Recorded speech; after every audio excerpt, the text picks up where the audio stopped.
பிரியாணி வந்தது. கேவலம் ஃபேஸ்புக் சண்டையில் உனக்கு அவனுக்கும் பிரச்சனை, பேசுறது இல்லை. ஆனால் உனக்குள்ள அந்த எண்ணம் இல்லைன்னு நீ சொல்கிற. அதுக்காக அவனுக்கு பண்ணுறதெல்லாம் சரின்னு சொல்ல வரியா? அவனுக்குள்ளே ஒருத்தனுக்கு ஒருத்தன் விட்டு கொடுத்து பேசி நீ பார்த்துருக்கியா? ஆனால் நமக்குள்ளே நீயே விட்டு கொடுத்து பேசுகிற. அவங்க ஏன் இப்படி பண்ணுறாங்க? அவங்க சைஸில் சின்னதாக இருக்காங்க, இன்செக்யூராக ஃபீல் பண்ணுறாங்க.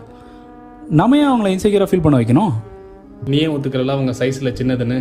மைனாரிட்டியாக இருக்குது, அவங்களே நம்ம நாட்டுக்குள்ளே வந்து அவங்க மதத்தை ஸ்ப்ரெட் பண்ணி நம்மளை டாமினேட் பண்ணணும்னு நினைக்கிறாங்க. இதுக்கு தான் சொல்கிறேன், எங்கள் கட்சி மாதிரி உனக்கு தேவைன்னு. ஏன்னா மைனாரிட்டி மெஜாரிட்டின்னு. சரி, அவங்க மைனாரிட்டியாகவே இருந்துட்டு போட்டோம். மற்ற கண்ட்ரியில் அவங்க மெஜாரிட்டியாக இருக்காங்களே, அங்கே இருக்க நம்ம நாட்டு மக்கள்லாம் கூட்டிகிட்டு வந்துடலாமா? அது மட்டும் இல்லாமல் அவங்க இந்தியன்ஸ் டிஸ்கிரிமினேட் பண்ணால் என்னடா ஆகுது? நம்ம நாட்டு ஃபாரின் எக்ஸ்சேஞ்ச்லாம் பாதிக்கப்படுமே. ஏன் நம்ம ஊரில் இருக்க அரசியல் கட்சி தலைவர்களே ஒரு நாளும் இதை ஆதரிக்க போகிறதில்ல. ஆன் தி ஃபேஸ் வந்து சொல்ல மாட்டாங்க. ஆனால் ஒன்றை மாதிரி